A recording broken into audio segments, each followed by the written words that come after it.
This channel does not promote any violent, harmful, or illegal activities. All content provided by this channel is meant for an educational purpose only. পুরার দিকে তার কারণ হাওড়াতে এই মুহূর্তে বেলতলাতে একটি কারখানায় সেখানে ভয়াবহ আগুন লেগেছে, গোটা এলাকা এই মুহূর্তে ধোঁয়ায় ঢেকে গেছে।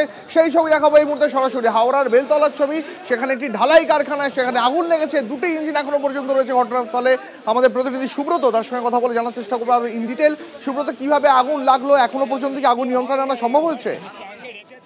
দেখো, দমকলের দুটি ইঞ্জিন প্রায় 8 ঘন্টা 40 মিনিটের মতো তারা কাজ করছে। আগুন অনেকটাই নিয়ন্ত্রণে এসেছে এমনটাই জানা যাচ্ছে, কিন্তু কারখানার যে ঢালাই ঘর, সেই ঢালাই ঘরে আগুন লাগে এবং সেই আগুন কিন্তু পাশে যে আবাসন, মানে কারখানায় যারা কাজ করে তাদের যে থাকার যে জায়গা, সেই ঘর, সেই ঘরে কিন্তু আগুন ধরে যায় এবং দাউ দাউ করে সেই আগুনের লেলিয়ান শিখা ছড়িয়ে পড়ে এবং পুরো কালো ধোঁয়া এলাকা ঢেকে যায়। আতঙ্কিত হয়ে পড়ে কর্মরত শ্রমিকরা, তারাও কিন্তু বেরিয়ে আসে এবং অগ্নি নির্বাপন ব্যবস্থা যথেষ্ট এই কারখানায় ছিল কিনা তা নিয়ে প্রশ্ন উঠছে এবং দমকলের কর্মীরা তা সে বিষয়ে তদন্ত শুরু করেছে। তবে এখনো পর্যন্ত হতাহতের কোনো খবর নেই, কিন্তু কারখানা কর্তৃপক্ষ কোনো কিছু লুকানোর চেষ্টা করছে, কারণ সাংবাদিকদের সেখানে প্রবেশ করতে দেওয়া হচ্ছে না। ধন্যবাদ সুব্রত। সেই ছবি দেখাচ্ছি আমরা আপনাদের এই মুহূর্তে, আরো একবার সেই ছবিটা হাওড়ার ছবি দেখাচ্ছি। হাওড়ার চামরাইল বেলতলায় সেখানে একটি ঢালাই কারখানা, সেই ঢালাই কারখানায় ভয়াবহ অগ্নিকাণ্ড, গোটা এলাকা কার্যত ধোঁয়ায় ঢেকে গেছে। দমকলের দুটি ইঞ্জিনের লাগাতার চেষ্টায় আগুন এখন খানিকটা নিয়ন্ত্রণে আনা সম্ভব হয়েছে, কিন্তু এই মুহূর্তে আপনাদের পাশাপাশি দুটো ছবি দেখাবো। দেখুন একবার ঘটনাস্থলে দুটো ছবি দেখাচ্ছি আপনাদের। ঢালাই কারখানায় সেখানে ভয়াবহ অগ্নিকাণ্ড, গোটা এলাকা কার্যত কালো ধোঁয়ায় ঢেকে গেছে এবং দাউ দাউ করে সেই আগুন জ্বলছিল যেই সময়, ঠিক সেই মুহূর্তে ছবি দেখাচ্ছি। এখন 30 থেকে 45 মিনিটের চেষ্টায় দমকলের দুটি ইঞ্জিন খানিকটা হলেও সেই আগুনকে নিয়ন্ত্রণে আনতে সম্ভব হয়েছে, কিন্তু এই মুহূর্তে যারা আক্রান্ত তাদের অভিযোগ যে এই কারখানার ভেতরে এমন কোনো জিনিস ছিল যেখান থেকে আগুন অত্যন্ত দ্রুত ছড়ায়। কি ছিল মালিককে জিজ্ঞাসাবাদ করে তারা জানুক পুলিশ, তারা এই দাবি জানাচ্ছেন এই মুহূর্তে।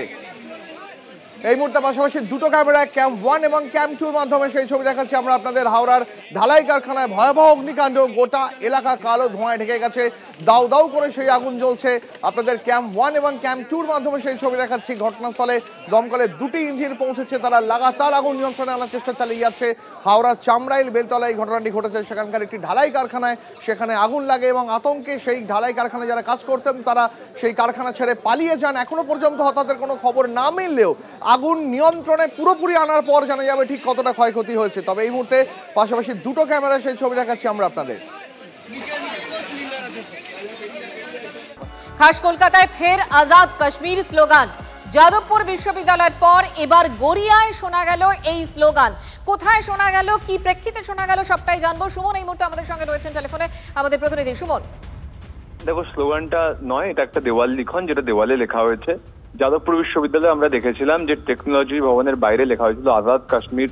এবার কিন্তু গড়িয়া একেবারে শ্রীরামপুর ক্লাবের কাছে সেখানে একটি দেওয়ালে লেখা হয় ফ্রি কাশ্মীর, এবং সেই লেখা কিন্তু দীর্ঘক্ষণ সেখানে ছিল। তার পরবর্তীকালে দেখা যায় যে তার উপরে কেউ কালো রং প্রলেপ করে দিয়েছেন।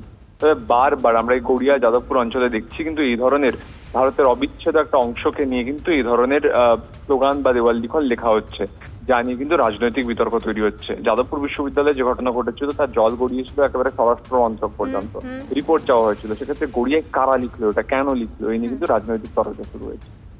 সুমন, ধন্যবাদ।